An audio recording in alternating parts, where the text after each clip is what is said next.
सौतेली बहनें। छोड़ मुझे, तू छोड़ मुझे। ये सब क्या चल रहा था जानने के लिए देखते हैं इस कहानी को। सुंदर एक बहुत ही सीधा साधा आदमी था।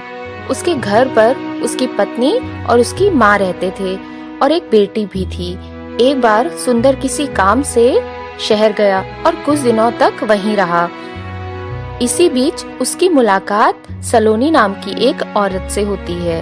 वह देखने में बहुत सुंदर थी और शहर में अकेली रहती थी। सुंदर भी देखने में ठीक ठाक था।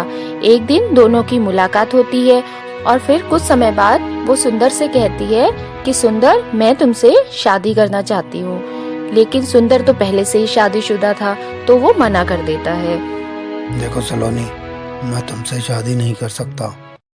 मुझे कोई ऐतराज नहीं, मुझे सब मंजूर है। मैं तुम्हारे लिए कुछ भी कर सकती हूँ। सलोनी बहुत गुस्से वाली औरत थी। उसे बहुत जल्दी गुस्सा आ जाता था और वो गुस्से में कुछ भी कर जाती थी। सलोनी को यह सुनकर बहुत गुस्सा आता है और वो अपनी जान देने की कोशिश करती है। सुंदर बहुत सीधा साधा था, तो वो बेचारा डर जाता है कि कहीं सलोनी अपने आप को ही खत्म न कर डाले। इसलिए वो ना चाहते हुए भी शादी करने के लिए राजी हो जाता है और शादी करके वो सलोनी को गांव ले आता है। कुछ समय तक सब ठीक ठाक चलता है।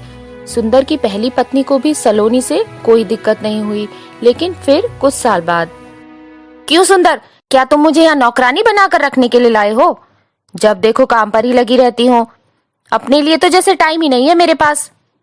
और ये महारानी सारा दिन आराम से बैठी रहती है। देखो, मैं माँ बनने वाली हूँ, लेकिन फिर भी मेरी किसी को कोई फिक्र नहीं।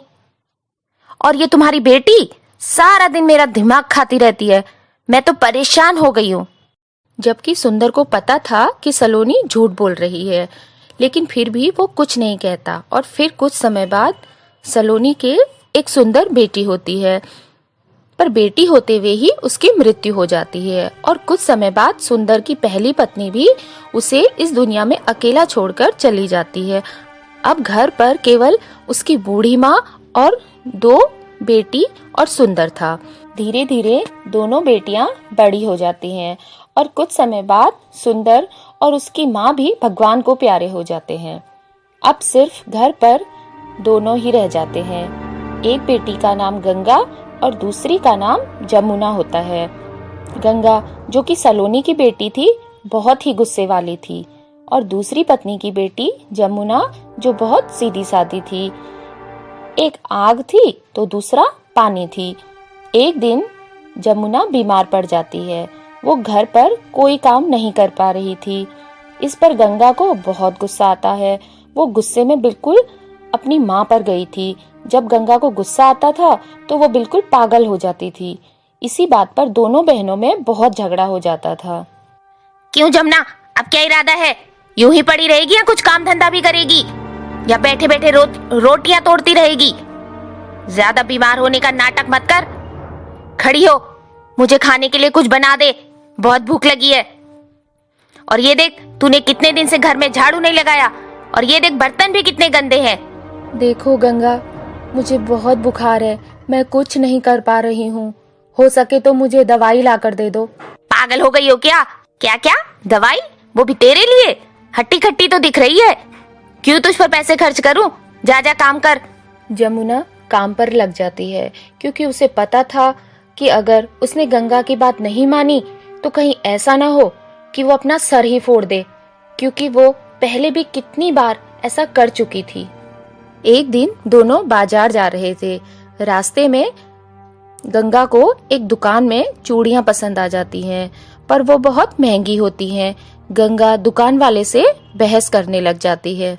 क्यों रे, ये चूड़ियां तेरे बाप ने बनाई है जो इतने नखरे दिखा रहा है? जब मैंने कहा कि मुझे ये इतने पैसे में चाहिए, तो देने में क्या तेरी जान निकल रही है? चुपचाप देता है या लगा दूं तेरी दुकान में आग? अरे ये लड़की पागल है क्या? कोई समझाओ इसको। क्यों नहीं जमुना, तू इसे कुछ क्यों नहीं कहती? जमुना कहती है, गंगा दीदी जिद मत करो, मान जाओ। क्यों जमुना, बोल तो ऐसे रही है जैसे मेरी सगी बहन हो। ये मत भूल, तू मेरी सौतेली बहन है। सौतेली, याद रखना इस बात को। और फिर दोनों घर पहुंच जाते हैं। घर जाकर जमुना खाना बनाती है और जैसे ही खाना देती है तो गंगा खाने की थाली को जमीन पर पटक देती है, क्योंकि खाने में थोड़ा नमक ज्यादा था। क्यों री, खाना बनाना भूल गई क्या? कितना नमक भर दिया, निकल यहाँ से और दूसरा खाना बना कर ला। जमुना रोती हुई वहाँ से चली जाती है। अब तो रोज ही कुछ न कुछ होने लगता है। अब तो गांव वाले भी उनके झगड़े से परेशान होने लगे थे। जमुना भी बहुत दुखी और परेशान हो जाती है और वो भगवान को याद करने लगती है। हे देवी माँ, मेरी मदद करो, मेरी मदद करो, मैं कैसे अपने आप को इस नरक से निकालूं? तभी दूसरे दिन एक औरत और उसके साथ एक लड़का आता है। वो गंगा को अपनी बहू बनाने की बात करते हैं। गंगा भी लड़के को पसंद कर लेती है और कुछ दिनों में गंगा की भोला नाम के लड़के से शादी हो जाती है और वो हमेशा के लिए गंगा को अपने साथ ले जाता है। फिर एक दिन खबर आती है कि गंगा ने अपने आप को ही आग में जला लिया और जलने के कारण उसकी मौत हो गई। और फिर बहुत सालों बाद गंगा की आत्मा जमुना से मिलने आती है और जमुना से माफी मांगती है। मुझे माफ कर दो जमुना बहन, सौतेली बहन होकर भी तुमने मेरा इतना ध्यान रखा। बचपन से ही मैं तुम्हारे साथ हमेशा बुरा बर्ताव करती रही, पर तुमने हर समय मेरा ध्यान रखा, मुझे कभी कुछ नहीं कहा और मैंने तुम्हें हमेशा अपनी सौतेली बहन माना और तुम पर अत्याचार किए।